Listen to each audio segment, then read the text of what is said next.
Chapter 794, The Price of Meddling. Behind Lumion, Vijpan continued questioning Heriberg, the clergy of the Church of Knowledge. In a legal duel, can I do anything to the other party without facing punishment? Yes, Heriberg confirmed.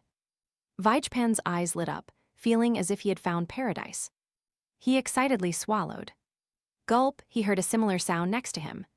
He turned his head and saw that the sound came from a woman with long brown hair, Julie.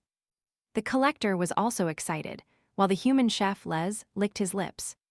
He was already hungry. Lumion didn't bother watching the other offenders' performances. He left the library-like cathedral and surveyed the surroundings. The buildings in this area were ancient, reminiscent of early Fifth Epoch styles with their heavy columns and arches, giving a sense of grandeur and simplicity. Behind the cathedral was a seemingly endless graveyard. Tombstones stood amidst the trees, with many raised graves dotting the landscape. This reminded Lumion of a line from the 001 sealed information. Place it in an underground mausoleum with a large number of soldier mannequins. Construct a cemetery with more than 1 million corpses above it. Is the underground mausoleum ceiling 001 right below? Just as Lumion withdrew his gaze, the previously sunny sky darkened. Thick clouds gathered, and the sound of thunder rumbled. The weather changes so quickly. No wonder the information mentioned Morora frequently experiencing extreme weather. Lumion sighed as he looked into the distance, seeing mountain ranges resembling giant beasts lying at the horizon, blocking anyone who might want to leave secretly. Of course, this was just a metaphor, as the residents of Morora never thought of leaving the city. Lumion felt a slight reluctance too. The underground was calling to him. We need to find a place to settle down quickly, or we'll get soaked. Gay's voice came from beside Lumion. He had also left the cathedral, and as a local of Azshara, his words were quite formal. Yeah, Lumion replied with a smile as he walked into the large square in front of the cathedral. Gay followed, glancing back and saying in surprise, "There's such a large graveyard here." A graveyard with over 1 million, even tens of millions of corpses, Lumion replied casually. Gay nodded thoughtfully. History books record a large-scale grave relocation in the early Fifth Epoch in the Lemberg region to address the aftermath of the Pale disaster. Was it moved here? Perhaps, Lumion said as they crossed the square. He quietly activated the black mark representing the abscessed hand, but did not actually use it. He was sensing the approximate location of the other 2 parts of the abscessed hand.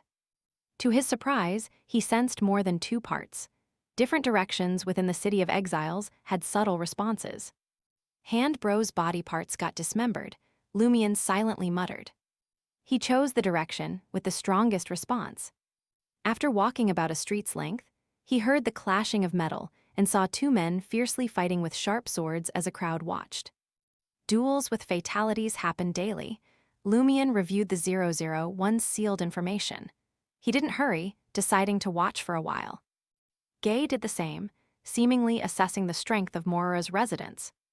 The fight lasted 2 or 3 minutes, ending with a man in a black jacket being slashed across the chest and stomach, his intestines spilling out as he convulsed and died. A team of men and women in black robes, their expressions indifferent, appeared, silently dragging the stripped corpse away and cleaning the blood from the street, like machines following a set procedure. The onlookers dispersed. A small man in a brown-green cap, smiling kindly, walked past Lumion and Gay, glancing at them. New here? The small man asked warmly. How can you tell? Gay asked curiously. The small man laughed. You still have that new look, not yet fully integrated into Morora. His voice suddenly turned sharp, as if possessed by something unknown. Lumion watched the small man in silence, observing his changes. The small man waved. Haha, I'm Worms, let's have a drink sometime. As Worms walked down another street, Gay suddenly spoke to Lumion. Don't you feel like you're missing something? I noticed, Lumion replied nonchalantly. He's quick. He had only noticed his traveler's bag was about to be taken when Worms withdrew his hand. He must be a real beyonder, a true marauder.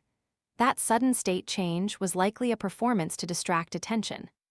Why didn't you expose him if you noticed? Afraid of retaliation? Gay didn't understand Lumien's reaction. I wanted to see what he would do, Lumien replied with a smile, hands in his pockets, slowly following the route Worms had taken. Gay watched his back for a while, then decided to find a place to stay first. Once out of Lumien and Gay's sight, Worms quickened his pace, darting through several alleys in a circuitous route. After confirming he had shaken off any potential pursuers, he stopped in a secluded alley and took out a dark black coin pouch from inside his clothes. It was Lumien's traveler's bag. Haha, these new fools are so careless. Let's see what's inside. Worms reached into the traveler's bag. His expression changed slightly, filled with intense surprise. He could see the pouch's value, sensing many items with spirituality inside, but he hadn't expected it to be a rare spatial item, holding what felt like a small room. What a pleasant surprise! Worms pulled out one of the items.